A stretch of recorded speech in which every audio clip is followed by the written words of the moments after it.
Selamat siang, Ko Budi. Apa kabar? Ya, selamat siang, Uncle. Kabar baik. Apa kabar juga, Uncle? Wah, baik. Cuman belum di rapid test, masih takut, apalagi di swab. Jadi ya masih sehat-sehat lah. Masih bisa Ya, tayang di tantangan hidup 4.0 itu berarti ya masih sehat, Ko Budi. ya bagus. Kalau yang penting kita semua masih tetap sehat. Nah, para netizen, Ko Budi ini pernah tampil di tantangan hidup 4.0 menjelaskan kepada kita mengenai virus corona ya. Itu bagus banget. Nah, boleh ditonton kembali.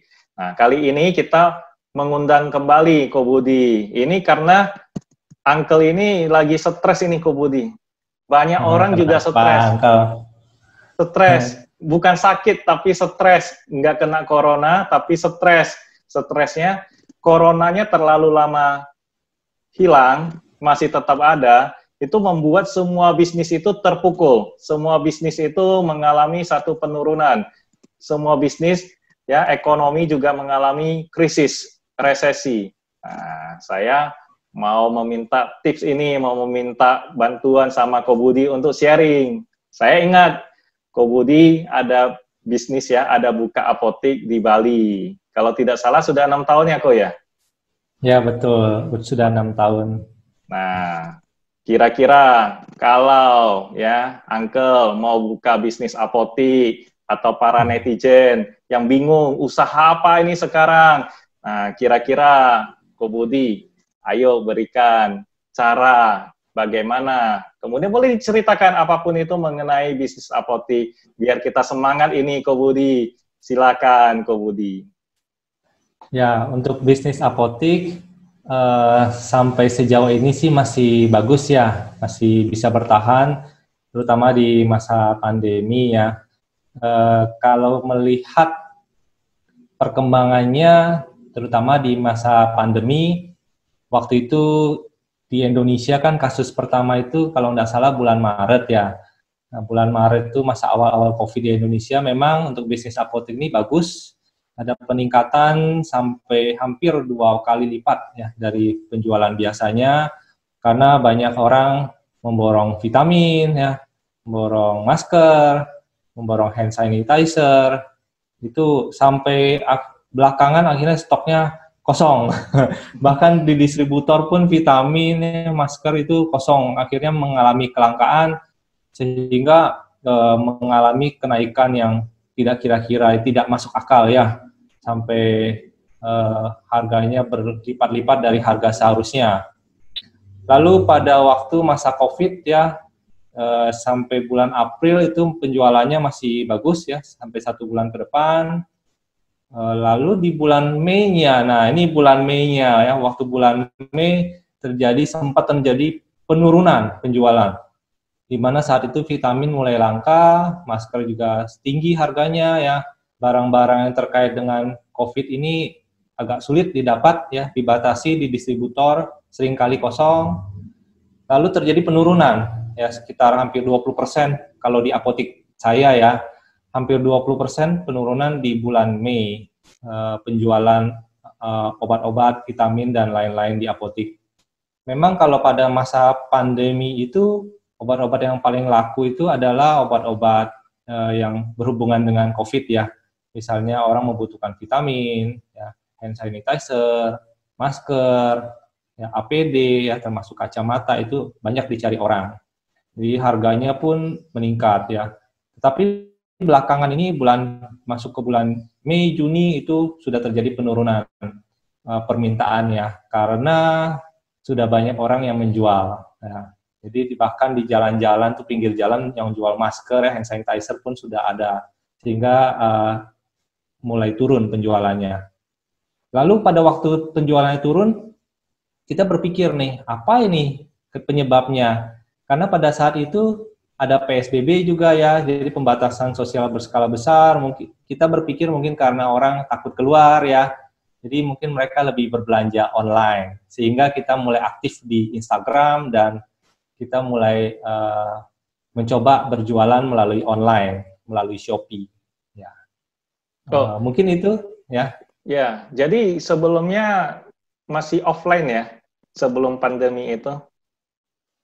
Ya, masih offline. Jadi kita lebih fokus di penjualan online. Karena kita memang kita lebih fokus di penjualan offline-nya ya. Karena memang pada waktu terjadi pandemi itu sempat ada penurunan sehingga kita berpikir nih, apa karena orang lebih memilih belanja online. Jadi kita coba hidupkan kembali dari sisi online-nya. Oke. Nah, Ko Budi, mungkin boleh diceritakan ini. Ko Budi kalau nggak salah tinggal di Bali ya, apoteknya itu bukanya Ya. juga di Bali ya. Ya, Nah, boleh diceritakan sedikit mengenai apoteknya Ko Budi ini? Nama apoteknya apa ini, Ko? ya, apotek Ella Pharma. Kita lokasinya di Gatsu Barat dekat Hotel Aston ya, bersebelahan, berdekatan sama Hotel Aston, juga berdekatan dengan outlet PHD ya, Pizza Hut Delivery, tetanggaan kita. Jadi pada masa COVID ini kita tentu saja mengikuti protokol COVID ya. Di apotek kita mewajibkan semua pelanggan yang berbelanja itu menggunakan masker ya. Lalu mereka sebelum masuk ke area apotek di depan situ ada disediakan tempat untuk cuci tangan menggunakan sabun.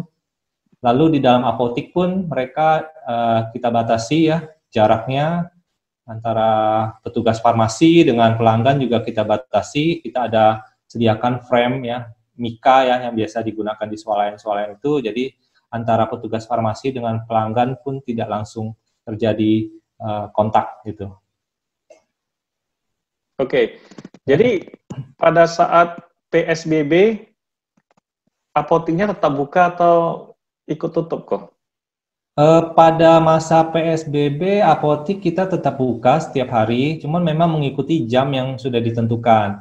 Kalau di Bali pada waktu itu, semua jam 9 malam sudah harus tutup. Sebelumnya kita tutup jam 10 malam, jadi kita tutup lebih awal, jam 9 malam sudah tutup. Oke, nah untuk pegawai di sana memakai masker atau bagaimana?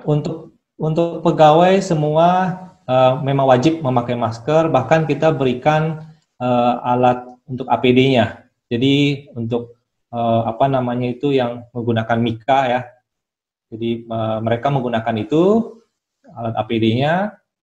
Juga mereka sebelum ke apotek juga mereka wajib cuci tangan juga, dan mereka juga kita pastikan dalam kondisi sehat. Oke. Seperti itu. Nah, kok ini saya mau nanya, sebenarnya saingan untuk apotek itu banyak atau untuk sesama apotek atau bahkan saingan dengan yang tidak buka apotek juga, misalkan kalau kita bicara masker, distribusinya kan setiap orang bisa jualan masker, hand sanitizer, vitamin. Nah, itu bagian-bagian apotek jadi tergerus ya, Ko ya, sama yang tidak membuka apotek. Itu ada pengaruh atau bagaimana, Ko Budi? Pada waktu awal, belum banyak orang menjual masker ya, hand sanitizer juga masih sedikit yang jual. Pada waktu penjualan apotek memang meningkat di awal-awal COVID. Tetapi belakangan sudah banyak orang menjual masker, ya, hand sanitizer, bahkan di pinggir-pinggir jalan, di warung, ya, di berbagai tempat, toko-toko yang tidak ada hubungannya juga mereka menjual masker dan hand sanitizer. Memang mengalami penurunan, mungkin karena terbagi ya. Iya. Terus untuk layanan di apotek sendiri sebenarnya bisnis utamanya itu yang tidak bisa ada saingan dengan yang tidak buka apotek itu apa itu kok? Yang intinya itu layanan yang dari apotek itu mungkin bisa dijelaskan kok? Oh, kalau untuk di apotek yang kita kan menyediakan obat-obat ya, vitamin. Jadi semuanya itu memang tidak ada yang tidak boleh dijual bebas ya. Jadi itu memang bisnis utama di apotek, ada obat-obat tertentu yang harus menggunakan resep dokter itu, terutama obat-obat yang sifatnya antibiotik ya, obat-obat yang obat keras ya. Itu memang tidak bisa dijual bebas, hanya boleh dijual di apotek. Kalau untuk obat-obat seperti itu memang penjualannya normal ya, tidak terlalu terpengaruh. Jadi kenaikan penjualan di apotek itu memang lebih banyak di vitamin ya dan alat-alat pelindung diri yang terkait dengan masa pandemi ini. Oke. Oh iya, untuk di apotek, sorry, tadi saya lupa menyampaikan ya, untuk di apotek itu kita juga menerapkan ya untuk pembayaran non tunai. Jadi kita harapkan dari pelanggan itu bisa menggunakan pembayaran non tunai. Kita ada bekerja sama juga dengan OVO, kita ada bekerja sama dengan QR BCA.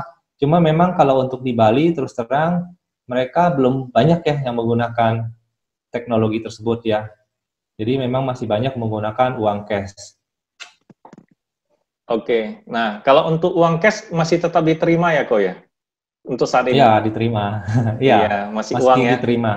Iya, virusnya dicuci dulu. Uangnya dicuci dulu Ya. biar virusnya hilang. Nah, yang penting setelah memegang uang, kita mencuci tangan atau menggunakan hand sanitizer. Baik. Nah, untuk yang online ini kok, saya masih bingung. Kira-kira kalau online, misalkan untuk resep dokter, seperti itu bisa nggak kok secara online? Sangat bisa ya. Kita untuk online-nya ada bekerja sama dengan Halodoc ya. Untuk di Halodoc itu ada konsultasi online dengan dokter ya. Jadi biasanya resep itu datang dari dokter yang masuk ke apotek. Jadi memang sangat memungkinkan ya. Karena di masa pandemi itu kan orang biasanya takut ya ke dokter. Jadi mereka mencari konsultasi online dan resepnya itu bisa masuk ke apotek melalui Halodoc. Kita juga ada kerjasama dengan GrabHealth ya. Kalau GrabHealth memang belum ada kerjasama dengan dokter ya, setahu saya ya. Jadi biasanya obat-obat yang dapat orderan dari GrabHealth itu kita obat-obat yang bebas ya. Lalu kita baru-baru ini juga ada kerjasama dengan Go Apotik ya. Jadi banyak pilihan untuk pelanggan bisa berbelanja online. Termasuk kita juga sekarang sedang mengembangkan Shopee ya, penjualan online lewat marketplace, Shopee, dan nanti juga kita akan masuk ke Tokopedia dan Bukalapak. Sebenarnya sebelumnya kita juga sudah ada penjualan lewat sana, cuman memang tidak terlalu tidak terlalu fokus di sana ya. Tapi karena kondisi saat ini kita mencoba untuk fokus penjualan di sana. Gitu. Termasuk kita di apotek juga ada menerima pembelanjaan obat melalui WhatsApp ya. Jadi kita berikan free delivery untuk jarak tertentu dengan nominal tertentu. Juga bisa pelanggan yang membutuhkan konsultasi ke apoteker juga kita bisa sediakan sebelum berbelanja online tersebut. Gitu. Karena mungkin di Bali gini loh, di Bali itu saya lihat memang kecenderungan untuk belanja online, terutama generasi-generasi yang lebih tua itu mereka gaptek. Jadi terpaksa kita harus menyediakan fitur lewat WhatsApp juga untuk berbelanja. Gitu. Ide bagus ya, Ko. Nah, untuk konsultasi di WhatsApp itu, apakah hanya chatting, bisa boleh video call mungkin? Untuk saat ini karena belum ada tenaga yang khusus untuk melayani, hanya apotekernya yang juga ada kesibukan sendiri, memang kita layanin hanya melalui WhatsApp aja. Jadi nanti ada pertanyaan bisa ditujukan lewat WhatsApp, nanti kita bisa jawab. Biasanya sih pelanggan-pelanggan apotek yang sudah menjadi member itu mereka menggunakan WhatsApp untuk berkonsultasi online. Gitu. Oke. Nah, ini kok. Jadi pendidikan aja sekarang itu learn from home ya. Jadi semua mengarahnya ke online, mau tak mau apotek juga ya. Juga ikut ya. Nggak bisa, ya, semua nggak bisa nunggu lagi. Nah, kira-kira Ko Budi, ini pertanyaan pertama lagi nih. Kira-kira peluang bisnis di apotek itu masih bagus atau bagaimana? Boleh diceritakan ini. Saya kalau bagus saya tertarik ini. Nah, syarat-syaratnya apa ini, Ko Budi?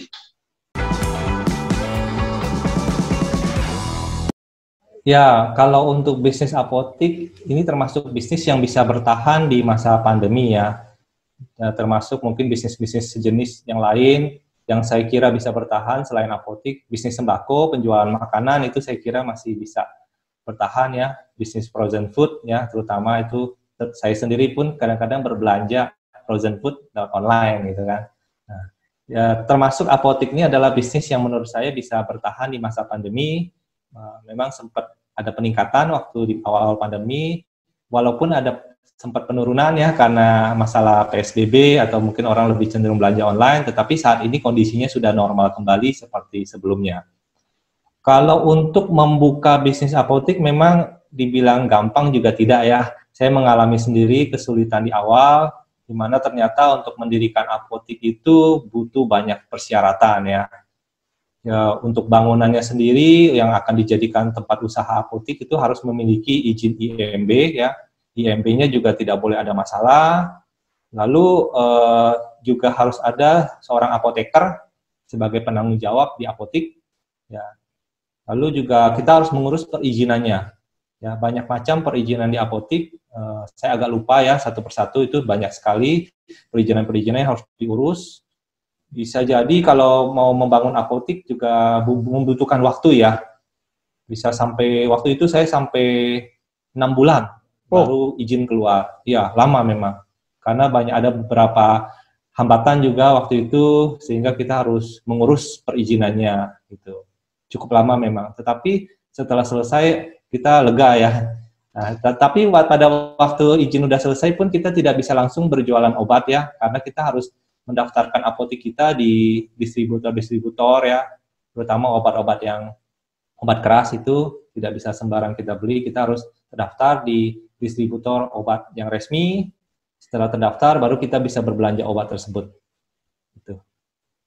Okay. Kalau untuk cara lain, sebenarnya ada yang mudah ya untuk bisa berjualan obat ya, terutama vitamin, obat-obat bebas ya, yang banyak dibutuhkan di masa pandemi dengan cara menjadi dropship ya. Jadi dropship ini kalau ada yang belum tahu ya, adalah semacam reseller ya.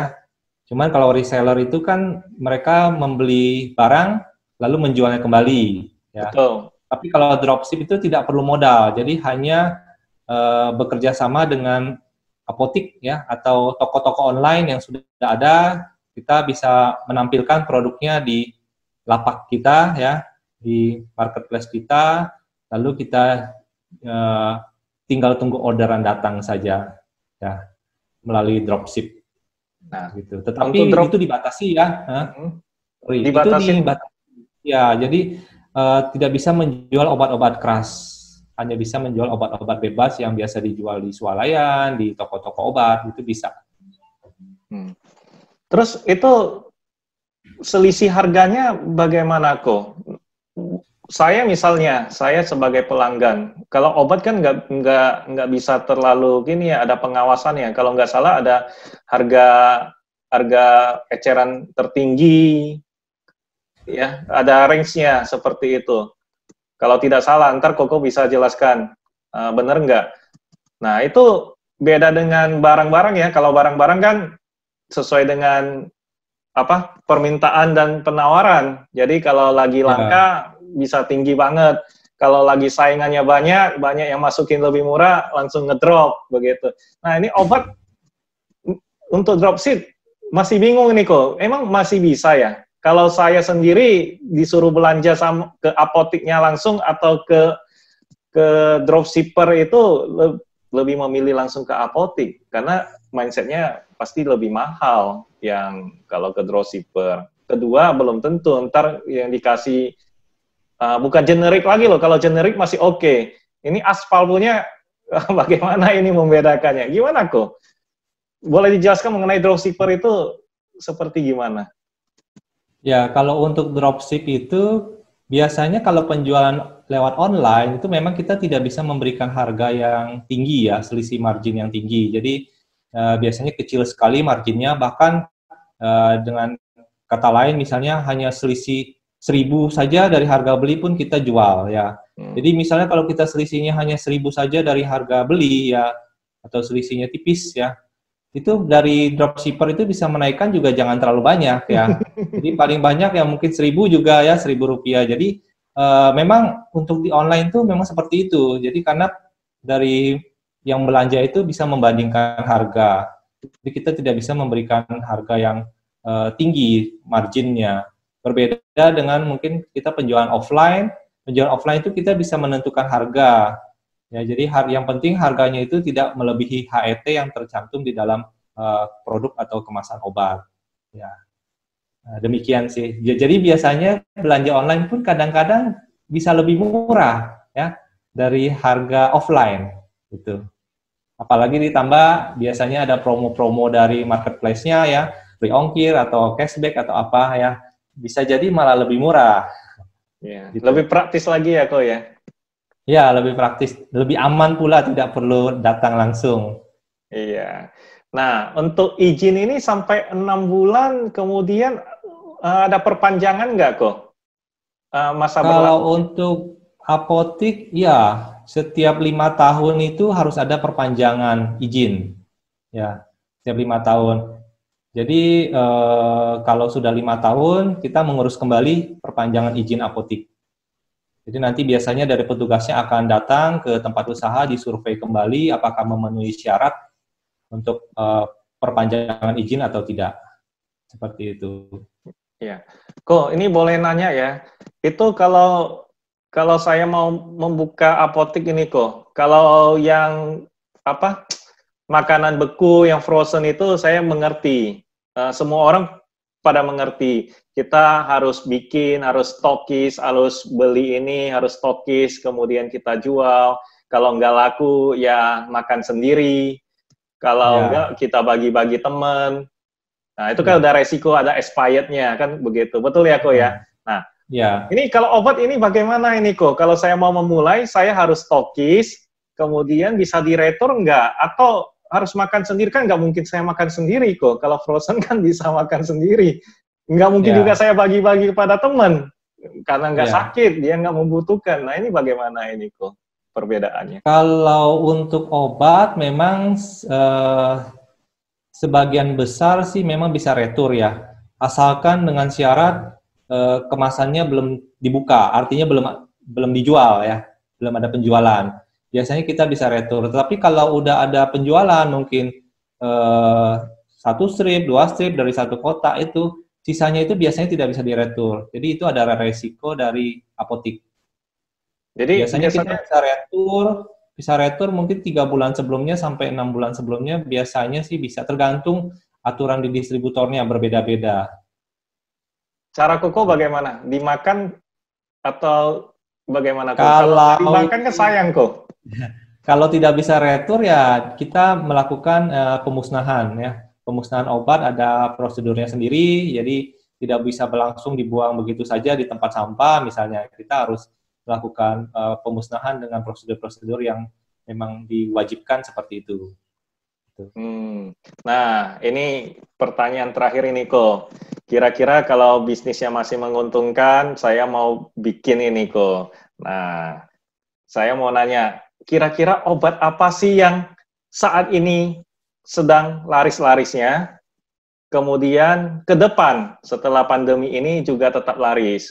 Nah, mungkin saya mau mulai stokis itu dulu. Nah, gimana kok?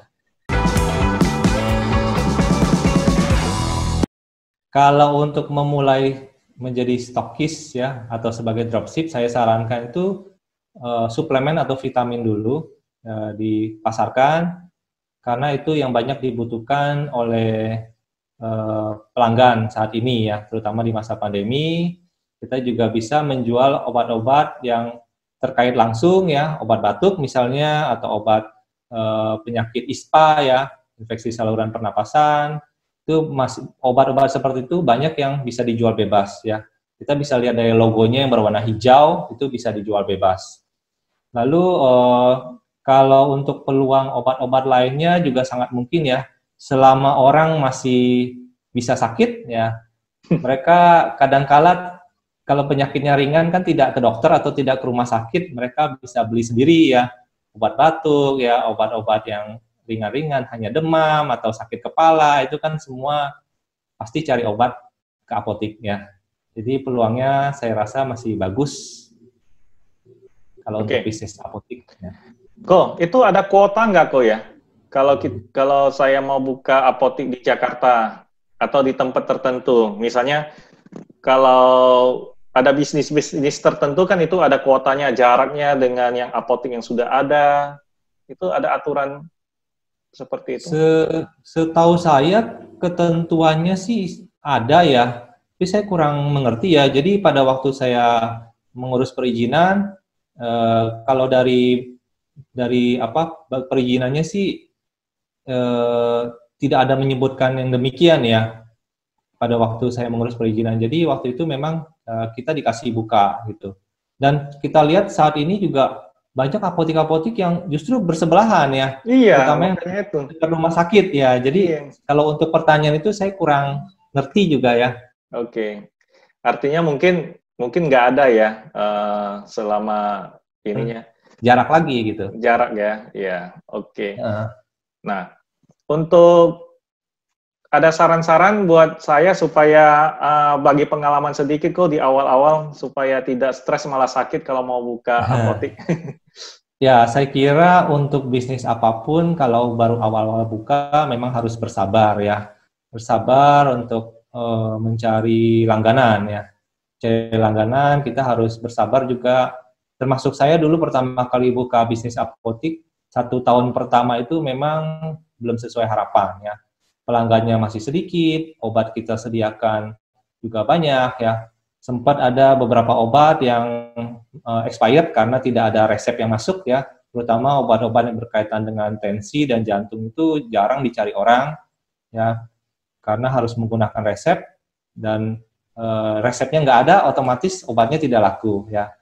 Itu banyak mengalami expired ya. Jadi memang kalau untuk buka bisnis apotek kita juga harus mengetahui kira-kira obat-obat apa yang laku, itu yang kita lebih banyak disediakan. Untuk obat-obat yang kurang laku sebaiknya kita mengurangi ya, atau tidak menyediakannya kalau memang tidak laku sama sekali ya. Apalagi kalau lokasi apotek kita itu tidak terlalu dekat dengan rumah sakit ya, itu biasanya obat-obat yang terkait dengan dokter itu jarang ada gitu. Antar apotek itu sebenarnya bersaing atau bekerja sama kok?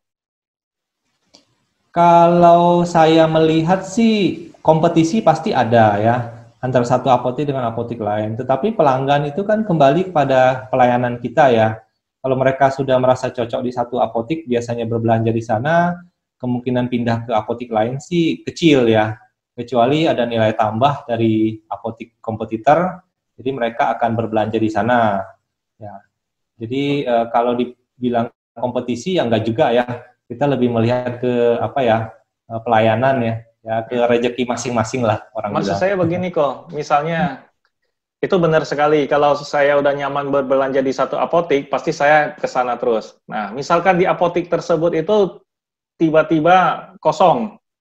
Nah, kalau saya ingat ini, kalau kita belanja gadget ya, atau elektronik, misalnya di suatu tempat, selalu katanya ada, ntar tunggu sebentar, saya ngambil di gudang. Nah, biasanya diambilnya di toko yang lain kok. Nah, ini di apotek bisa diterapkan seperti ini nggak? Atau, mohon maaf ya, ini habis. Kalau apotek kita tidak pernah ya menerapkan hal seperti itu ya, karena saya kira kalau dari regulasi, saya kurang tahu kalau dari regulasinya gimana, tetapi kita tidak pernah sih menerapkan yang seperti itu ya. Jadi kalau memang kosong, obatnya kosong, kita coba menawarkan apakah dia mau menunggu misalnya besok atau lusa, kita akan orderkan ya. Atau substitusinya ya kok ya. Biasanya atau kalau kita habis ini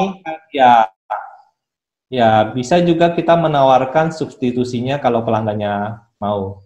Nah, saya biasanya ditawarkan begitu kok, saya jadi ingat mau merek yang ini, oh ini udah habis, tapi yang ini katanya lebih bagus lagi. Wah, itu berarti triknya juga ya kok ya. Biasanya terutama obat-obat generik itu kan mereknya itu terlalu banyak ya.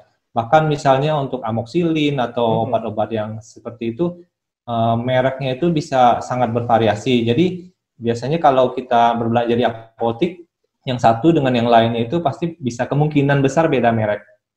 Jadi kalau kita biasanya langganan di satu apotek, kita cari obat tersebut di apotek lain, belum tentu ada. Biasanya mereknya berbeda. Itu yang menyebabkan ya karena kita juga tidak mungkin melengkapi ya, misalnya amoxilin kan itu puluhan merek untuk satu macam obat. Kita nggak mungkin melengkapi semua merek ya, semua pabrik yang berbeda itu. Jadi kita pasti menawarkan dari pabrik yang berbeda, gitu. Merek yang berbeda. Ko Budi, ini kalau belanja obat ya, kita buka apotek, itu boleh impor langsung dari luar negeri atau bagaimana kok? Kalau untuk obat itu harus belanja resmi ya, di distributor resmi yang tempat kita berada. Jadi kita nggak bisa sembarang belanja di marketplace misalnya, ya. Terutama untuk obat-obat yang keras itu ya, itu kita tidak bisa berbelanja online, harus di distributor resmi. Gitu. Oke, ini pertanyaan terakhir kok. Boleh buka cabang nggak kok? Misalnya Koko sudah dapat satu izin di Bali ini. Nah, supaya tidak sampai 6 bulan ngurus lagi izin yang baru, itu boleh buka cabang nggak atas namanya Apotik Ella ya, kalau nggak salah tadi? Buka cabang ya boleh-boleh aja ya, asal kita punya modal nggak masalah buka cabang di mana saja. Tetapi kembali ke kita sendiri, kalau untuk buka cabang apakah mau menggunakan nama yang sama atau berbeda, saya rasa itu untuk regulasinya juga ada perbedaan ya. Kebetulan juga kita juga punya beberapa cabang ya, tapi menggunakan nama yang berbeda, gitu. Seperti itu. Oh, cabangnya itu nama berbeda, apakah ngurusnya juga 6 bulan lagi atau langsung bisa? Ya, berbeda-beda. Jadi cabang yang lain juga kita urus kembali dari awal. Bahkan beberapa tempat itu kita untuk karena kita sewa ya, kita kontrak, itu bahkan selama 3-6 bulan pertama itu kita tidak bisa menjual apa-apa. Jadi menunggu izin keluar baru bisa kita buka. Kenapa enggak dengan nama yang sama kok? Apakah juga nggak bisa ngurus? Nggak bisa karena untuk kalau kita buka apotek cabang ya, apotek yang baru itu memiliki apoteker sendiri. Jadi perizinannya juga sendiri, karena bangunan juga sendiri ya. Itu semua diurus dari awal kembali. Gitu. Bahkan mendaftarkan apotek di distributornya yang resmi juga terpisah, jadi nggak bisa gabung. Gitu. Kalau apotek yang seperti saya sering dengar itu, misalnya apotek kita boleh sebut ya, apotek Roxy itu kan ada di mana-mana. Sepertinya saya pernah lihat, oh di sini ada apotek Roxy, di sini juga apotek Roxy. Itu sistemnya beda ya kok? Dia mengurus masing-masing, tetap masing-masing itu harus diurus untuk perizinannya. Jadi meskipun nama sama ya? Iya, meskipun nama sama, dia harus urus kembali. Gitu. Setahu saya seperti itu regulasinya sih. Misalkan ini Koko sudah rame apoteknya, sudah itu bisa di-franchise-kan nggak kok setelah sudah besar?